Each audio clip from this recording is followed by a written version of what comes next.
You right, guys? It's Jacob on the One Up Top again, and now we're doing the reaction to this afternoon's fixture where West Ham hosted Arsenal and an entertaining 3-3 draw. I've got Mannerz Oghera with me, who's a West Ham fan, and obviously, as I said, with the home team, we allow them to go first. So, Mannerz, tell me what happened, man.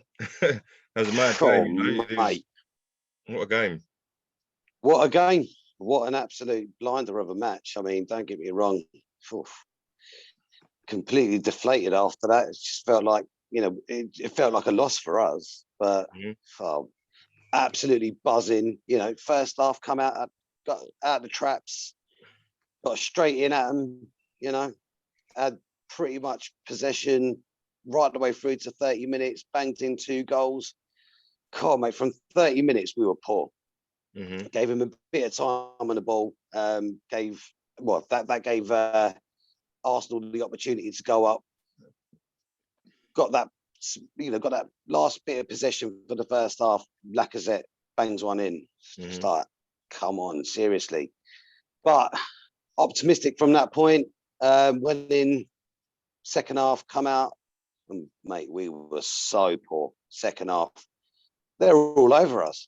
I know. I All know. over us in the second half. And then, God, lo and behold, they get two back and Antonio hits the post.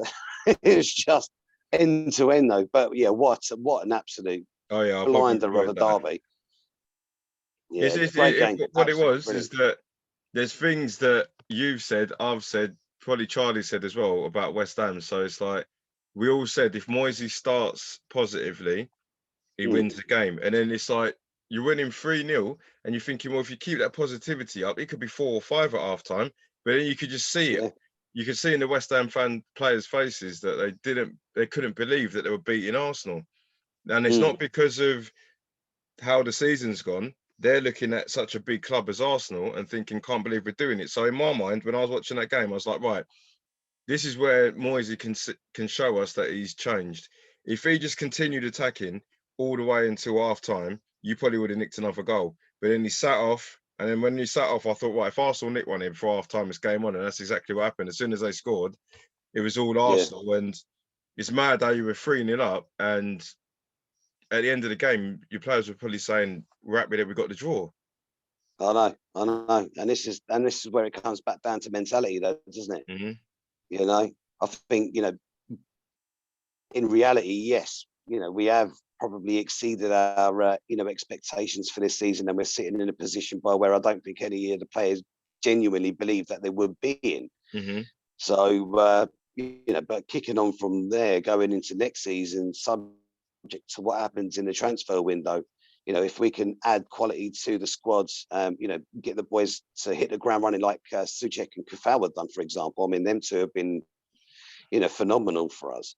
They come into the squads, they've just gelled with everyone, all the other players around them, and they've been fantastic. I mean, look at Lingard today. I mean, he was absolutely Oh, he's brilliant when he brilliant. from He from was the on, he from was the bang kick on off. form. It was fantastic. He was on fire. I mean, he got his goal, got his assist, but it just didn't happen that we got the 3 points out of the game. But mate, I went from up here to down here. And I was just like, oh, mate, are you having a laugh? Like, just watching that game, it's just like, some of the refereeing decisions went against us as well, which didn't help matters. But, oh, well, mate.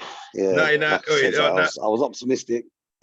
And for me, it's like it's mad how Arsenal have made West Ham feel how we felt when we were 3-0 up against you.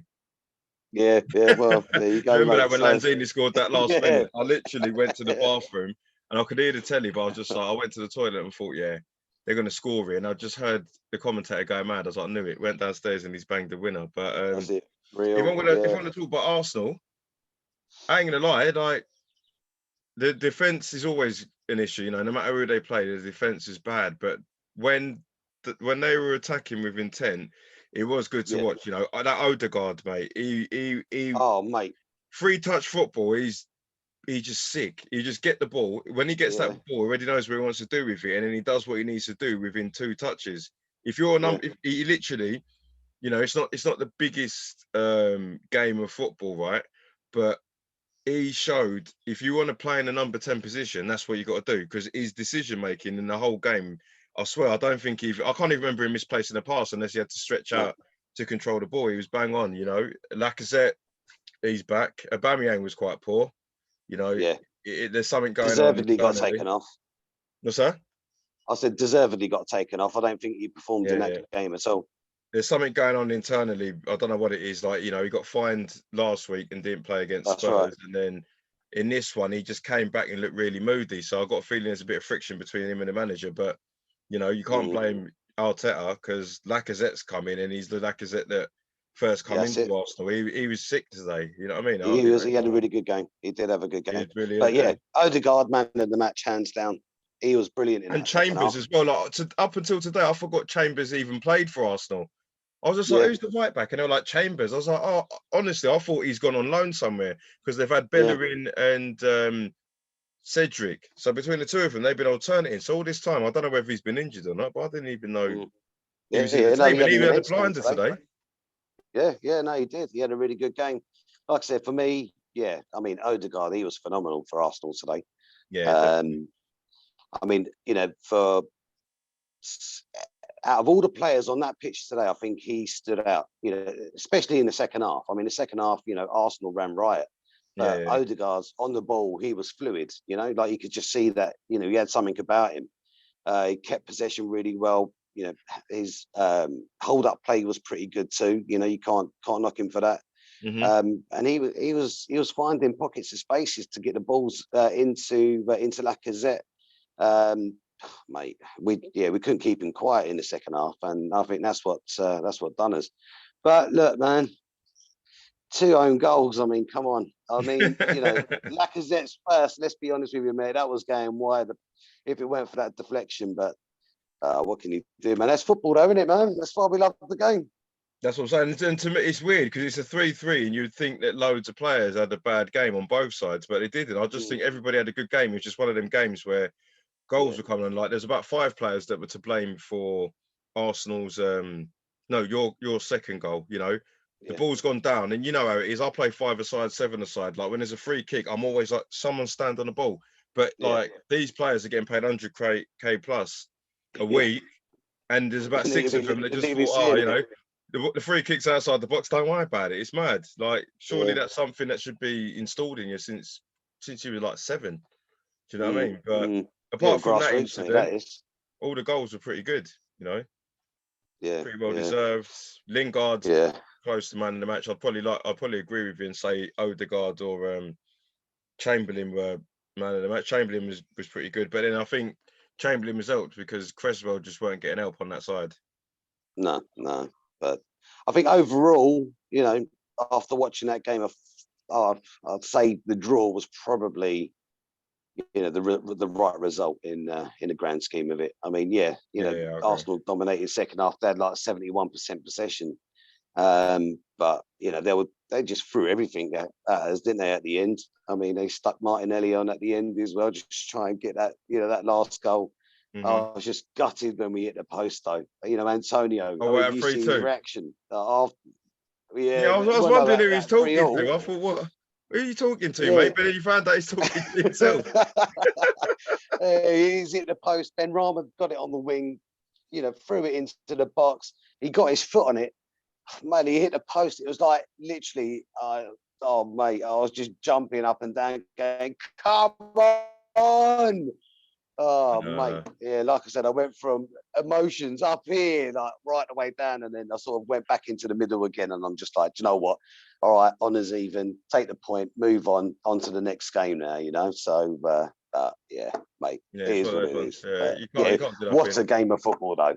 But what a game of football. That's the sort of football match that you expect to watch, and West Ham's ground's packed. You're expecting those are the sort of games that happen when there's fans here. So for the fact that there's no fans and there's no atmosphere, that was a cracking game. I enjoyed watching that. I knew it'd be a good game as well. I knew there'd be goals. I predicted 2-2, but I think who predicts 3-3? But I knew it'd be a draw with a few goals in it. So done well. So I think next you lot have got Wolves away, ain't you? Yeah. So how you feeling about that? I think Wolves is always a tough game. I just think I generally feel sorry for them because they've got no Raul Jimenez. Raul Jimenez in that team, nobody wants to go Wolves away. But without him, how do you think you get on? See, my only concern at the moment is, the more games being played, towards the end of the season now. I even saw it in today's match. So we've had this, almost the same starting 11, throughout the season. And I can see that a lot of our players are starting to lose their legs towards the latter part of the games. They because we don't have that strength and depth like, a lot of the other top 6 teams. You can't just, make a like for like swap for the same positions. Lanzini, he's a great player on his day, but again, I mean, after the injury that he sustained from the World Cup when he went away with Argentina, and he's never come back as the same player. Yeah, that's it. Yeah. And then, to try and make that substitution between him and Ben Rama, for example, that's going to be almost like a like for like switch. But you just know that if he's going to come on, it's going to have to be for the last 30 minutes. And, the players that we do want to keep on the pitch at the moment in this current stage of the season, I just feel that, the stamina is not quite up there, and they're just not going to give that 100% right the way through the full 90 minutes. So I can see potentially what's going to happen. We're fighting for that 4th place spot at the moment. As much as I would love to see us do it, I just don't think we've got the current squad to do it. So come end of the season, I'd say we'll probably end up finishing around 7th, maybe 6th at a push. But then, for me, if you finish top 7 and then, you know what happens with the FA Cup. Sometimes like the FA Cup, like say Man City are in the final, right? And so are Chelsea. Then it gets to the point where places are freed up. So if you're a West Ham player, a West Ham manager, West Ham fan, and you finish 6th or 7th in the league, forget the climate of COVID and that. West Ham, that's like West Ham, no disrespect, but if West Ham finish 6th or 7th, that's like, I don't know, that a club like Arsenal, Man United, that's the same feeling they would get if they won the league. Yeah. Do you know what I mean? Just because of what their parameters are. So if you're West Ham, everybody, you would have said it yourself. If I said to you, West Ham fan, what are you happy with? You're like, if you play some entertaining football and we finish top 10 and we get some good results in the derbies, have a nice little cup run, that's a stamp of progression. So for you lot to finish 6th above, say, Tottenham and Arsenal, get in the Europa League, and hopefully the owners look after you. If you, and you keep Declan Rice and people like that. Again, he had another sick game today. Like he nearly scored a wonder goal, man. I was yeah. That would have been goal of the season if that got in. Oh yeah, if he scores that, it's competition's done, isn't it? Yeah. You know what I mean? But he done well. So I think, if we finish top 6, that's cool. If we go back to Arsenal now, their next game at home is Liverpool. Yeah. So that'd be a good game because both teams will look at it and think, we haven't performed to where we wanted to be. They've both gone through in Europe.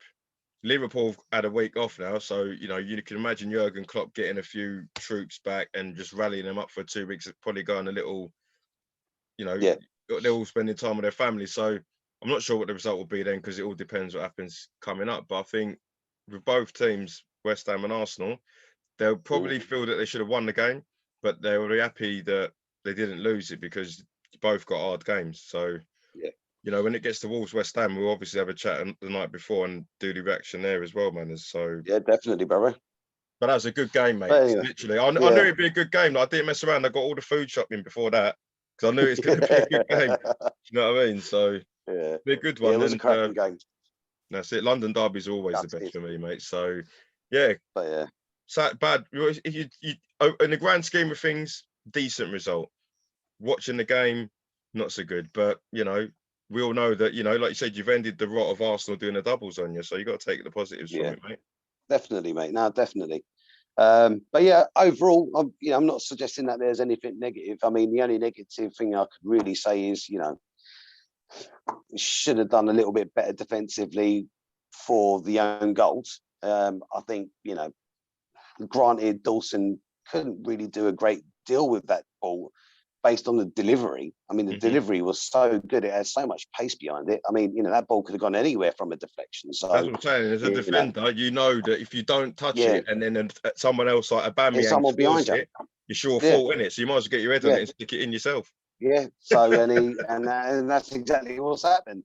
I mean, he could have tried hitting it over the bar, or could have tried hitting it wide, but it just weren't to be. But anyway, mate, It's on one of to the those next ones one, either eh? way. West Ham having a great season, and Yeah, yeah, we'll talk about Wolves West Ham, but I'm quite confident you'll go there and get a result there as well. So you've got to keep your chin up and just another win probably puts you in the place because everybody's dropping points. Everton are dropping points, Chelsea will end up dropping yeah. points somewhere. Arsenal and Spurs ain't quite getting there. So just keep your chin up, mate. I That's think it. you'll do Yeah, all right, mate. Phil. Fingers crossed, mate. Fingers But crossed. we'll chat soon anyway, man. It's nice to speak to you. Have a good All rest right, of your brother. Sunday, man. And you, mate. Come on, you Iron. See you in a bit, mate. Later, pal. See you later, bro.